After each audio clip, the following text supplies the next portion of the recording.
Right then. I guess without further ado, as I say, the feedback code's in the chat. So anyone who does want to submit feedback at the end, that is there for you. Without further ado, I'll introduce you to Elitsa Popova. So Elitsa has a storied, like a historical kind of interesting history in the mainframe space through education and now a professional career. Elitsa actually joined the industry at the same, or at least at BMC at the same time as I did. So we joined the same intake at the tail end of 2021, early 2022. We had a lot of experiences together doing RSM tech courses, going into the office, sort of socializing and sort of built up a lot of camaraderie. So it is an absolute pleasure to introduce Elitsa's session, which is her journey from being an art teacher to now being a professional Db2 consultant at BMC Software. Thank you very much. Take it away, Elitsa. Well, hello everyone, and thank you for joining my session. Today I will tell you a story about my journey to the mainframe, as now said, how I became a Db2 consultant from an art teacher. So I guess let's begin. I'll just stop my video so it doesn't distract me. Right. My name is Elitsa Popova, and I'm a ZOS Db2 administrator and consultant for BMC Software. The reason I'm speaking here now is because I have always wanted to share my journey with the mainframe world, and especially the young mainframers who may still wonder which career path to take. I'm happy that here at GSC, I finally have the chance to do so.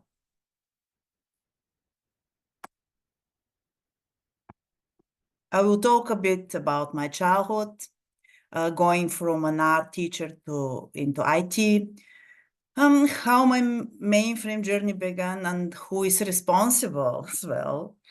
I will tell you about my first experience in an IT role, how I achieved my childhood career, and my advice to you on how to get started on your mainframe career path.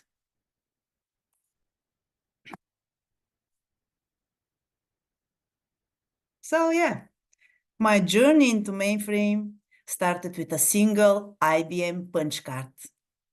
It was one summer in the early 80s.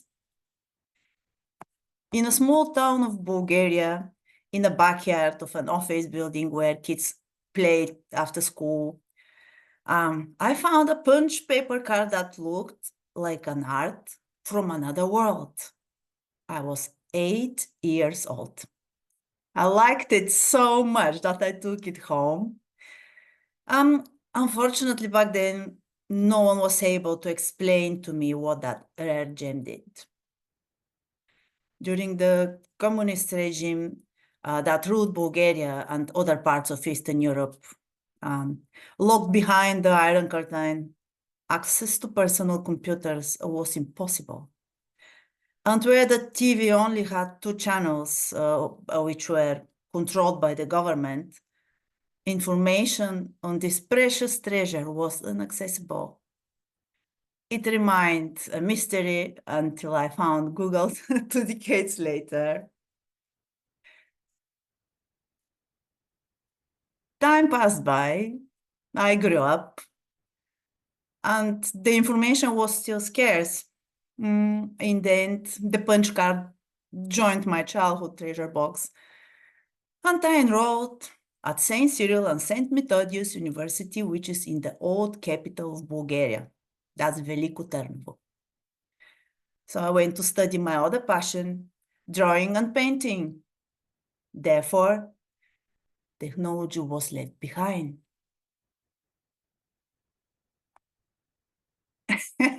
So you can see some happy times.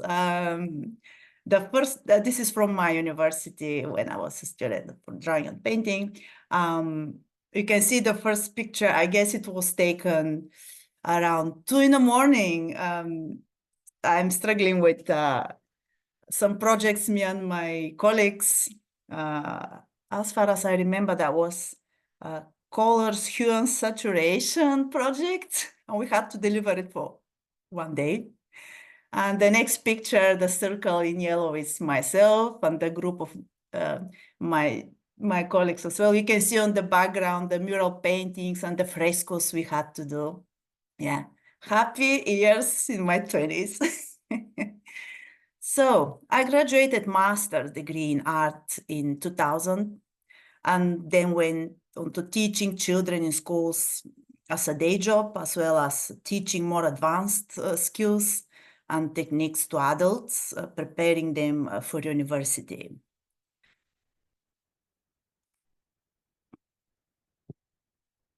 I don't have any of my old traditional art, as it was all on paper and Canva and lost over the years. However, here you can see some of my current digital artwork. My desire for career in technology rightfully returned art to a hobby.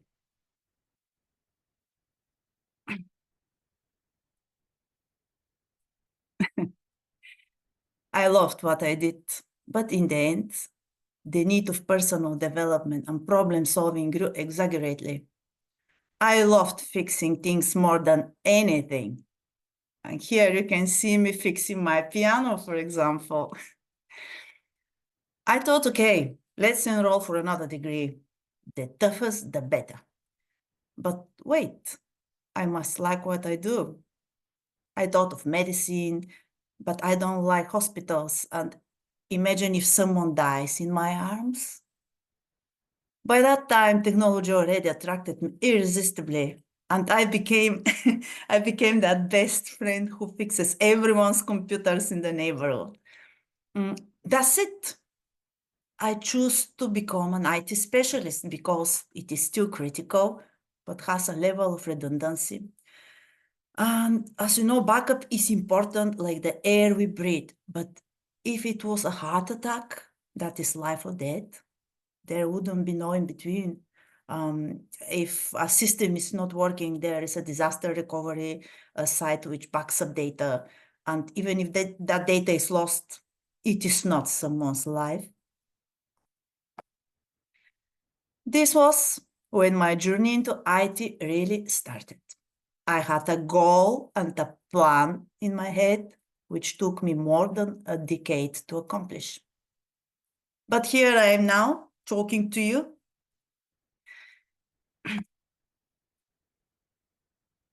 It was in the late 2007 when I moved to England to pursue my dream. Unfortunately, back then, Bulgarians could only work in the UK as self-employed. And because I've always been into sports, to support myself, I became a personal trainer. Drawing became my hobby, and computers, my passion that would often keep me awake all night. Thus, in 2016, when I had enough savings to pay for my education, just a note, because I already had academic qualifications at master's level, my education had to be self-funded. I enrolled computer science and software engineering in the University of Bedfordshire.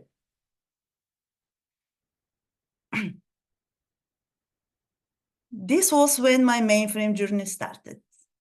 Here, some people can recognize themselves.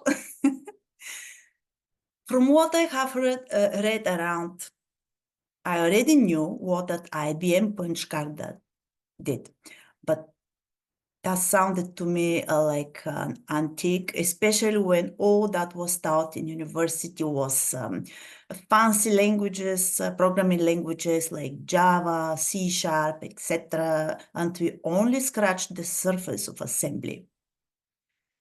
So there you go. One afternoon in my year one, after all lectures were over and everyone rushed to leave, Dr. Herbert Daly called my name down the corridor. And he was like, hey, where are you going? Come back and have a look. It is by this day that I'm grateful that I listened to him. I was introduced to a group of students and something called Master the Mainframe. I still remember the question Dr. Dale asked us, like, do you know what mainframe is? Silence.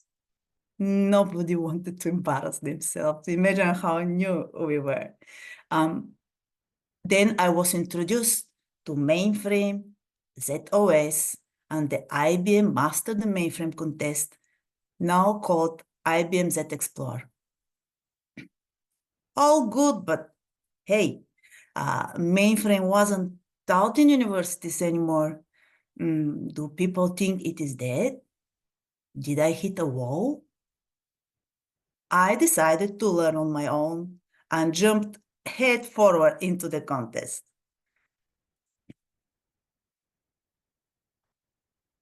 It was tough. The first year I had no idea what I was doing.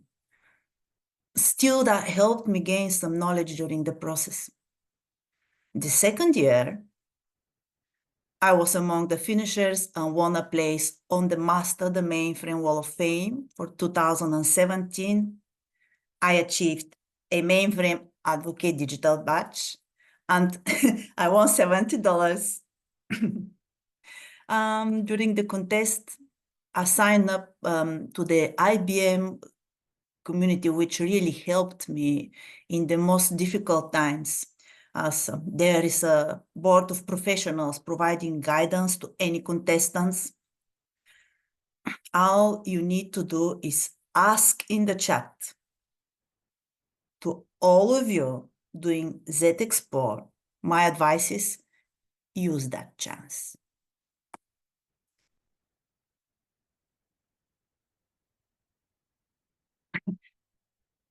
As a student, I wanted to help other students who struggled in their journey. I wanted to scream to the whole world, mainframe is not dead. I became a peer assistant leader, also called PAL, and a chair of Bedfordshire Enterprise and Mainframe Society to help students with their learning in general and help the ones who did the Master the Mainframe contest. During this time, I attended my first GSC conference where I met people who radiated such positivity and impeccable professionalism that I said to myself, this is what I want to do, and nothing can stop me. Due to my participation of the Master the Mainframe that year, I was also invited to be part of a panel discussion at the conference, which focused on client success stories of finding fabulous new Z talents.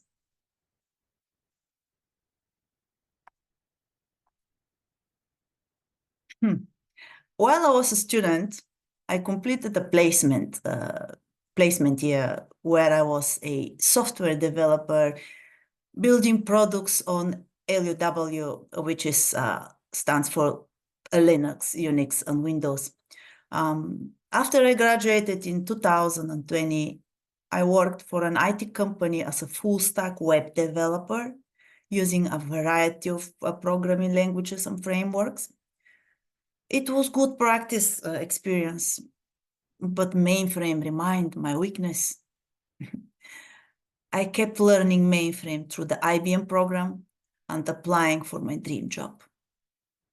I never lost contact with the great people I met on the few GSC conferences I attended in my student years. Whenever a job opportunity became available for my level of experience, these contacts would refer me to apply for these positions. And thus, one day in the autumn of 2021, Mike Robinson from BMC called me to tell me that I was going to be recruited to be the next mainframer in training. Oh, I screamed from joy, I won't lie.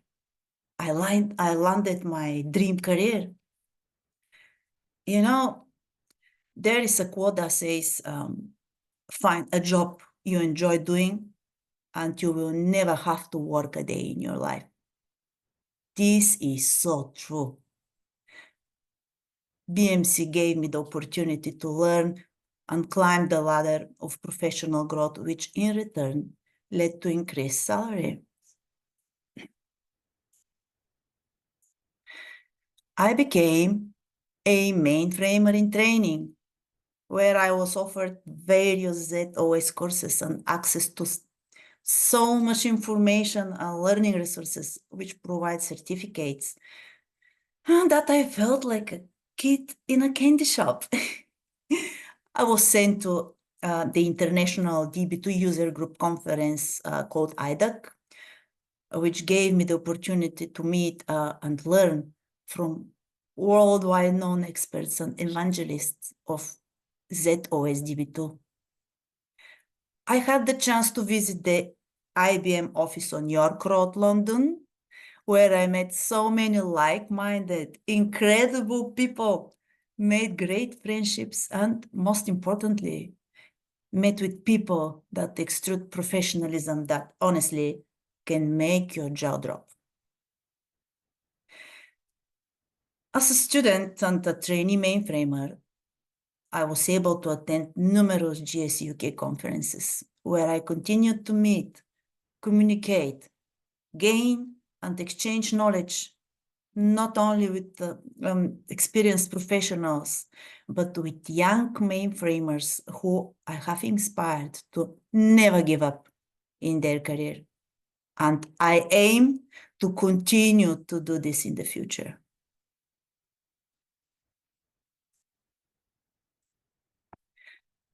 My appeal to you, the young mainframers, is be persistent with your goals. Walk that extra mile. Use any chance to learn. Yes, sometimes you may not have weekends, but that will pay you back as it did to me. Sign up for IBM Skills Depot, Z Mainframe Skills Depot, where you can find your mainframe career path, gain mainframe knowledge, obtain practitioner certificates and badges which can be added to your LinkedIn profile and CV, and show the mainframe world that you are ready. The best thing about this is that it is for everybody and anybody, and this is all free. As you can see here, you can choose between careers. You have system administrator, you have application developer, modernization architect, and many more. Just go and have a look.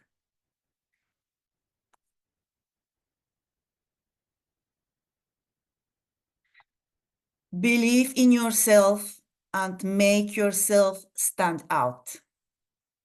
I still remember how back then, while I was still a student at one of the GSE conferences, I walked up to Mark Wilson and said to him directly, "I want to work for you."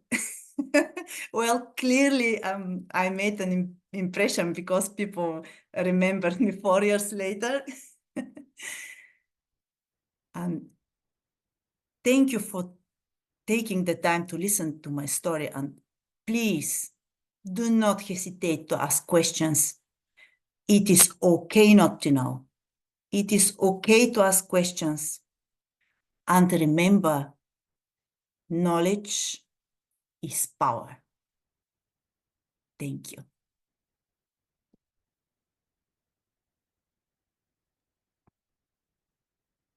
Thank you very much, everyone, for attending. If we've got any questions in the chat, also, let's just kindly provided a list of resources there that she would recommend to anyone who is starting their career. So, for example, I know Yatunde is in the audience, and I know these resources will be very valuable for students such as yourself. But if anyone has any questions, please do feel free to put them in the chat. So Herb and Marcus have recognised, a few faces in your presentation, and Herb says he remembers you actually going up to Mark. And I think that's a really important kind of thing that's with recognizing that with events such as GSE, and obviously as Elitza had mentioned, iDoug and the TechU events at IBM York Road office, that there is a real opportunity to make a truly positive impression to someone that can genuinely help you in your career. If coincidentally, we had a session recently talking about applying for jobs, and it also touched on generative AI. And someone said, do you think generative AI is going to make it easier for people to get jobs? They can submit sort of ChatGPT written CVs. And I said, well, it won't replace things like that, where ChatGPT can't replace Elitza going up to Mark, shaking his hand and saying, I want to work for you. So that really stands out. Yatunde says a very inspiring presentation. Thank you, Elitza. I definitely agree. Also, didn't realize you were ever brunette, Elitza.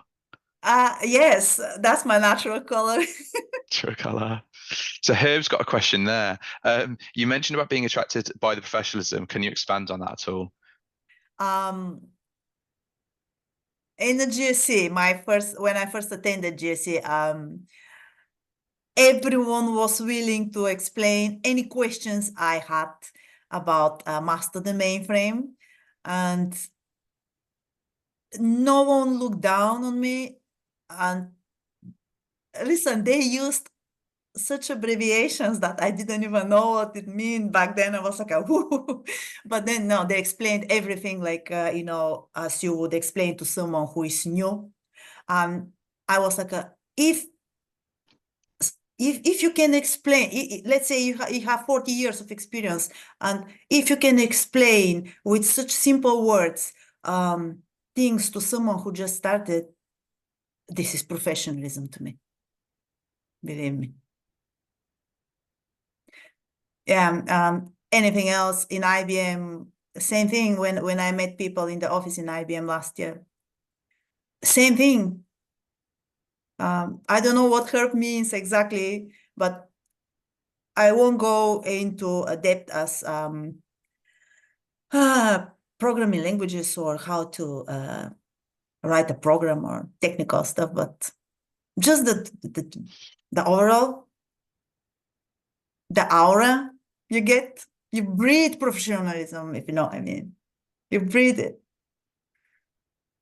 I think it is a good point though, from Elitza, that being a sort of professional that kind of when you meet someone and they can inspire you and they can make you think, I'd like to do this, if they can do this, I can do this. That's very, very powerful. I agree that with Mark Wilson in particular, this is someone from I don't know if all of our audience are from the UK, but if you are, you'll know that Smethwick is not a particularly highly regarded area by some. I'm not saying by myself. Mark is from there, and yet Mark has gone on to achieve a great many things, and he's done incredibly well for himself. So I think it's really important to recognise that in this industry you can go exceptionally far, and also remain humble. Just because you're a professional, you wear a suit and you're very, sort of smart and well educated, doesn't mean that you have to be arrogant. So I think I understand where Elitza is coming from. There's a real kind of, like you say, an aura that people radiate. Herb says, that's what I was after. That's why I took you guys to GSC, so you got a feel for a professional environment. It's very true. I think taking students actually pays massive dividends. Taking them at a young age gives them a real positive influence for the next, however many years of their career. I think the later you go to your first GSA, the more opportunity you've missed. Marcus Aileen, sorry? Marcus has a question. Yeah, a brilliant and inspiring session. Where can we see more of your art? I thought it was fabulous. I agree. And if you don't mind flitting back to that quickly, Elitza, your art, was that inspired by anything in particular? Yeah, I'll tell you. I'm sure that the third picture reminded me of Dragon Age. But like a video game series? Right. Let me hide myself then. Okay.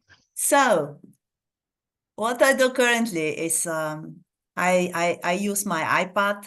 You can draw on an iPad like you draw with a pen or a brush.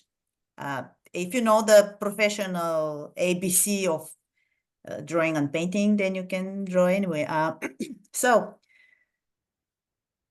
these days I draw for my friends, for my personal enjoyment, and mostly for the gaming fandom community. So people recognize my art, and sometimes I have commissions, but I haven't had them for a long time because I don't have time now to draw for money. It was before I joined BNC. Yeah, here you can see the first picture is from Final Fantasy VII. I love that game. I truly love it. I'm a big fan of it. The fandom is huge and everyone is great people. That's Song and Aerith. Whoever is in games, they will know. The second one is Genesis Rhapsodus, Final Fantasy VII as well. I don't want to advertise anything. It's just because you asked me. And then you see Lilith from Diablo. And the last one is just original character. A girl wanted me to draw for her. Yeah. If you I've, want to know I've got anything. I've got a question actually. So do you find that your art, that's a creative outlet? Do you think that's ever something that you use in your job or would like to use in your job? Because obviously sometimes there's not much creativity that you can put into doing things, the kind of in an organized or efficient way. But But I was wondering if that's how can you, I don't know, I've always wanted to connect my drawing career with my IT career, but it somehow didn't happen. And now art is just a hobby mm, because I can't, I don't think I have the time to teach people again like how to draw and stuff like that. Although I give some advices to people who reach me on my social media, but I really don't want to connect my hobby with my uh, work, if you know what I mean. you like them being separate. Oh, of course, because this is how I relax. Otherwise, I won't have that uh, door where I can go and steam off. And this is how I do it. That makes sense, to be fair. Yeah, I understand that. I think it's difficult when you've got something creative and something that kind of ideally has to be optimized because you can't really optimize art. Art is representative of your kind of emotions and your passions, and passions aren't logical and sort of structured in the same way that binary systems are. There's no ones and zeros Yeah. with art really. Herb's made a funny comment though. Mainframe fan art could totally be a thing. Uh, yeah, yeah. You I you'll have to jazz up the Z16 with some art. you know that I've thought of drawing some El Parson stuff and what's inside because it's very fancy. Um, maybe I'll do that. Maybe for my next session in person, I might have some drawing. I'm not sure. You never know. Never know. That's it. Well, it's nice that you've sort of touched on that though, and that that part of your history, your journey into this career hasn't been lost. I know, for example, for myself, I have no way of, my old job has no bearing on my new job. However, I try to teach people about aerospace because I don't want to lose it. That's a chapter in my life that you don't really want to sweep under the rug. Yeah. Um, so That's why it's that's why I draw for fun now and for relaxation. And that's when I close my BMC laptop and I open my uh, iPad and start drawing things like that. And I know that when I show them to my friends who are in the gaming fandom, they will be wow. And that's okay for me. I feel joy. Yeah, no, I'd say I think it's fantastic, and the reception in the chats being really positive. Aileen's had to drop, but she said thanks for sharing your story. It's always brilliant to see the variety of backgrounds of mainframers, and it's true. We all come from different walks of life. I know, when we had that panel yesterday that you were on as well. Tasmin said she used to work in sort of data and IT sort of data collection. Not necessarily synonymous with what she does now. But there are people who've done, these really fascinating journeys from one career or one kind of industry to another. Um, And I think it's also worth kind of acknowledging, it's very brave of you to move to, a different country and try and find opportunities there. I know we've got, people who've applied recently to Vitali who'd asked about, applying from other countries and potentially getting working visas. And it's something that's, it's daunting. As someone who moved from the West Midlands to North Wales, I found that, I mean, that's only 2.5 hours drive, but I found that daunting. So to move to an entirely different, landmass. So could you elaborate on that? Did you find it quite nerve-wracking? How quickly did you adapt? Yes, I will tell you why I moved. Also because, not because of my passion for IT, but because also the salary of the teacher's salary was £200 per month. £200 per month. Can you imagine? In 1999, I think it changed, not very sure, but no, that's why I moved. And when I moved to England, my English was very poor, so I also had to go to these free sessions where you can learn English, like in colleges. I don't know, I've forgotten. It was nearly 20 years ago. So I came to England with £500 and very poor English. Good, I had some friends where I stayed for a few months. Can't remember, even a year, can't remember. But yeah, and then I started going to English courses. They were free. And then found out how to set a career that is a self-employed, and so on and so forth. It was very tough. Imagine. Yeah, But you I don't was regret it. Sorry? You don't regret it at all, though. Oh no, that taught me so many things in life. So many. And to be honest, I couldn't believe when I wanted to enroll in the university that I wasn't that I had to pay. They said, you already have masters, you can't have bachelor, like that. Okay, but that master's was 20 years ago. Come on, it's in another country. It was even, I don't know if we had computers back then. But yeah, this is how life is, and you have to adjust. Yeah. How they, they're saying, like, be like the water. Be like a I water. think but I mean, that's just fascinating, though. To have taken a big risk, and for it to have paid off so much. And I think that really goes to show, that this industry does have so many opportunities and so much potential. Should people be willing to sort of seek it out and make the most of that. Do you remember that there is one viral video, a reel, I think, a fish in a small pond, and just 50 centimeters away was the sea, and the fish took the risk, jumped through the draw, the area that wasn't water, and went to swim in the sea. That's viral. If you Google it, you will see. So there is no win if you don't risk. And if you fall, you must learn how to fall, and you have to know, get up and go.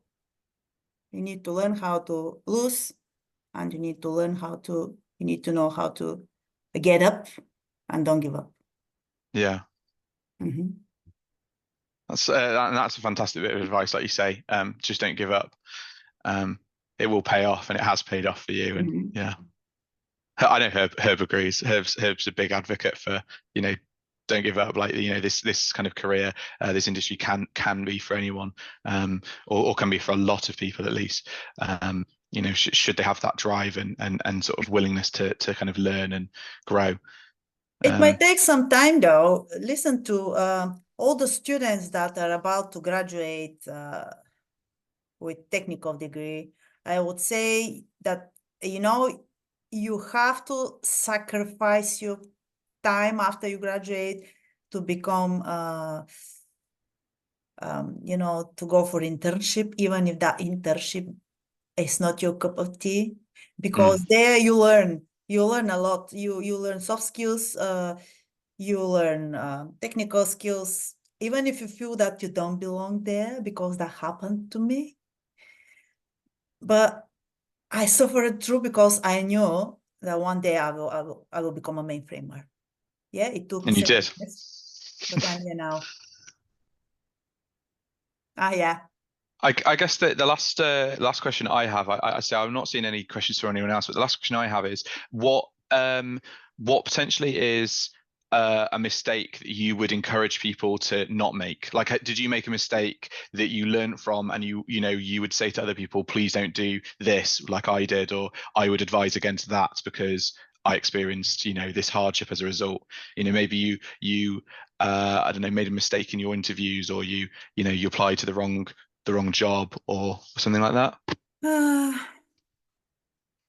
I can't really think on the top of my head, but the only mistake, I think, I don't even know if it was a mistake.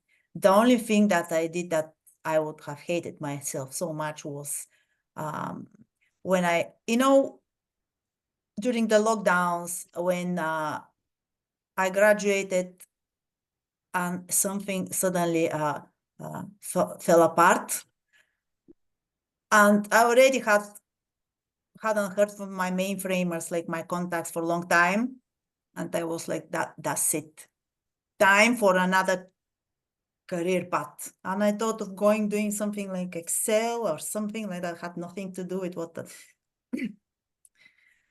and I nearly gave up, to be honest. Honestly, I had no future ahead of me, and I graduated and I had zero money in my bank account, nothing. I started from ground zero. And this was when Herb Herb contacted me on LinkedIn. I was like, do you know, why don't you try? VMC are looking for mainframers in training. And I was like, no, again, another disappointment. Herb, I don't want to. Oh my God, good I listened to him. Yeah, and this was BMC. So Herb's actually just put in the chat, pro tip, build your network early, and that's very true. And obviously you've done that with GSE. Yes. But then did you consider driving a lorry? Is that true? Yeah. Listen, once you change directions, you know that you can change them every time. Of course. Yeah. You're never locked in. Herb knows that my inspirator in life is Miyamoto Musashi, and if everyone knows about that, he will know what I'm talking about. If you can't be master just in one art. If you're master in one art, you have to be master in any arts. That's from Musashi, and it's very true. What I would ask, maybe Book of asking Five actually, Rings, yeah. what I would ask Herb is if he's willing to, I'll actually ask him to unmute. But Herb, why did you you obviously stayed in contact with Elitza, and you helped advise her with maybe apply for this, or you should attend this GSE, and I think you'd encouraged her to do panels or presenting actually in the past as well.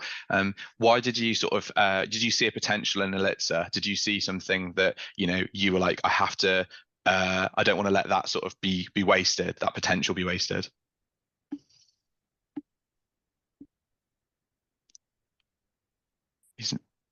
Unmute. I've sent him a thing so he can unmute. I don't know if he's. Can you hear me? Yes, can hear you, Herb. Yeah, I mean, so going back to the beginning of the story, when I called you back when you were going down the corridor, I mean, basically we always kept the mainframe stuff as kind of extracurricular. So it wasn't something that people kind of got a grade for and whatever. It was really like, very often we'd get people who could do more, or who really did kind of, aspire to something a bit bigger. And so it was kind of creating that space that wasn't on the curriculum, but it was like you could take as much or as little as you wanted. And so when people kind of get involved, and I could remember you kind of being, interested in mainframes and, doing so well in master mainframe and stuff like that. And I knew that eventually the right post would come up. And to be honest, I actually thought that you'd probably got captured by, because I remember you were doing you're doing Java with some guys in central London, and then you were doing web service stuff. And I thought, oh well, that's a shame. Jack of all Maybe we've trades. lost her. Yeah. Maybe she's gone. But I remembered how much, so how well you got into it, and kind of how much energy and effort you were prepared to put in. Because I remember, and this wasn't just into mainframe. I remember you doing a lot of like kind of certificates in Java that were kind of like separate to kind of mainframes. And whenever there was like kind of something to get involved in, you'd really kind of put 100% energy. So I knew that if I got you in front of the right people, your interest in mainframes and the fact that you were kind of willing to put the time in and kind of wanted to kind of make something of it, I knew that that would work out. So it was really just a case of it was a matter of time. And someone said, oh yeah, you've got some posts. And like I said, I messaged you and said, look, I know you've got your other things going on, but there's something, and it could have your name on it. And you said, well, this is just the right time, but I don't want to get my hopes up. And I said, well, look, let's just have this conversation, meet some people, see how we do, see if the magic's still there. And yeah, so glad it was. Yeah. So you very much had a very positive influence on Elitza's career and her journey. Would you say that's been obviously like that sort of relationship, very much like a mentor-mentee, where it's not just sort of teaching or managing down. It's sort of working together. It's gauging things as you go. Is that something you'd recommend to our audience? If you can find a good mentor, a good supportive figure. Yeah, and be one as well. I mean, sometimes people say, "Oh, yeah, you really helped me," and I go, "Well, you made yourself very easy to help." So be someone who's really easy for somebody else to kind of help and understand and figure out where they want to go. So I think so much of it is about the individual. Get stuck in, be involved, and kind of like-minded people will get together and they'll make things happen. And I'm glad. I mean, it's so not me, because you'd see it happens other kind of universities where the students, they get together and they figure things out. And I think one of the most important things that often kind of falls off the agenda is, as you were saying, you taught yourself a lot of stuff. You used the resources, but you figured a lot of things out yourself, and then you validated it and you tried it out. And I mean, that's the most important skill that you get from university: learning how to teach yourself and to understand what your strengths and your weaknesses are, and how you put those together to kind of create the success that you really want. And you're a great example. There are others out there, and I encourage everyone to kind of make the most of it. I think that's a fantastic kind of well, I'd say fantastic place to end things if we don't have any more questions. I can't see any more. No. Am I allowed to mention the didgeridoo? Yes, I have it just behind of me. Okay, go on. Could you? Okay, this has got to be the place that Yeah. I can't end it here. We've got to hear this. Let me see. Let me stop my camera for a while. Yeah, there's a range of talents that students have at university, and sometimes they surprise you. Let's put it that way. I mean, I'm glad we have some artists. I hope we get some more, but it's nice to see some. Oh, here we go. But listen, I play piano, and music is just another hobby of mine. Do you want me to really play on it? Yes, please play the didgeridoo. Let me see if there is no spider inside. Okay.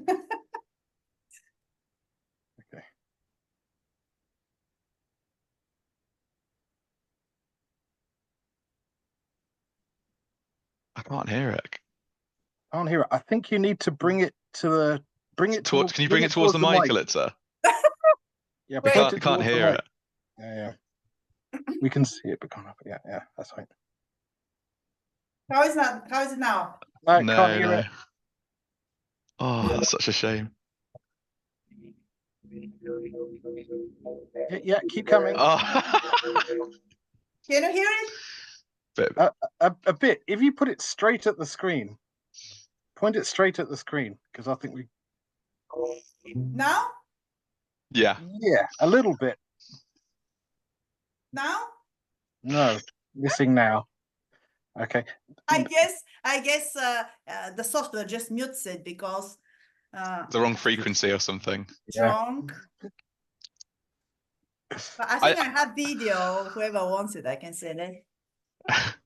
that just goes to show, though, doesn't it, that like Aileen touched on earlier, you know, there's so much talent in this industry, and it doesn't necessarily have to be kind of in this career relevant to this industry. It can just be raw talent in multiple different, you know, areas.